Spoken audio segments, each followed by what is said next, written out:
Here is the failure that decides how you are allowed to use a query. You build one, you hold on to it, and it works. Right up until somewhere else in the frame, a system adds one component to one entity. A new archetype now exists. Your query never heard about it. So the next time you iterate, you quietly get back fewer entities than there really are. No crash, no error, nothing in the log. Just work that silently didn't happen. Before we get into it, there's a Discord link in the description if you want to talk engine internals or low-level architecture. So start with what the world actually is. Over the last few episodes, we built it up piece by piece. A database holding your archetypes, and inside those, your components, the data your code actually reads and writes. The trouble is, you cannot hand sift through it. Say your world holds thousands of entities, some of them player, some of them enemy, and you want to add 10 HP to every enemy. You need a way to name that subset and nothing else. That is a query, a filter over the world that hands you back exactly the data you asked for. Now here is the part that makes it fast, and it falls straight out of everything we built earlier. A query does not walk your entities asking each one, "Do you have HP?" It never has to. Those entities were already sorted into archetypes the moment they were created. That is what an archetype is. So the query works one level up. It looks at archetypes, not entities, picks the ones whose component set matches the filter, and then walks straight through their chunks. The filtering cost is paid once per group, not once per entity. Which brings me to the mental model I actually want you to leave with. A query is a snapshot. It is a lens you look at the database through at one specific moment, and what it hands back is the set of archetypes that matched at that moment. It is not a variable.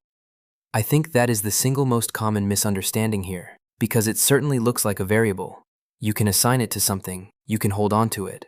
Some ECS libraries will technically let you keep it forever. That does not make it a good idea. The reason is that the world underneath you keeps changing shape, and we already have a name for that from earlier episodes.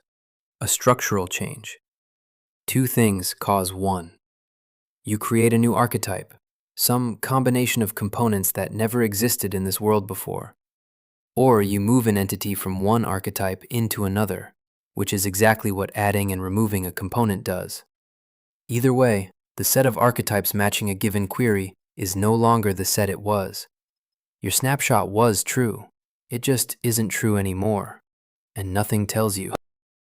So if you genuinely need to hold a query, you have to build the machinery that keeps it current. Something watching for structural changes and repairing every query affected by them. And this is where it gets expensive in a way that is easy to miss. In a real application, you do not have 5 queries. You have hundreds, easily thousands. Each one of them can match a large number of archetypes. Now look at what that cost actually scales with. You added one archetype, one, and you still have to go ask every single query in the system whether it cares. And structural changes are not some rare event. They happen all the way through a frame. Spawning, despawning, adding a component, removing one.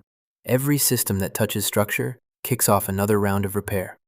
So it is not one pass per frame across your thousands of queries. It is many. That is the bill for a persistent query. One you hold forever and that stays permanently correct. You can absolutely build it.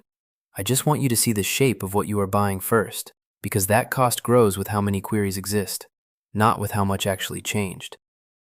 One more thing before I wrap up, because this is what makes queries genuinely useful at runtime. Everything so far filters by type. Give me every entity that has HP, but often that is not what you want. Say you have 1,000,000 entities, and in this frame, only a few hundred of them actually moved. Pushing 1,000,000 transforms down to the GPU when a few hundred changed is pure waste. So alongside filtering by type, there is filtering by state. Changed of T, entities whose T was just written. Added of T, entities that just gained it. Enabled of T, entities where it is currently switched on. I am not going deep on those today. Each one needs the chunk to carry extra bookkeeping, and needs a definition of what just even means, measured against when. And that is its own episode. So, 3 things to take away. A query is a filter, but more than that, It is a snapshot of the world at a moment, not a variable you own. It works by matching archetypes instead of interrogating entities, so the filtering is paid once per group.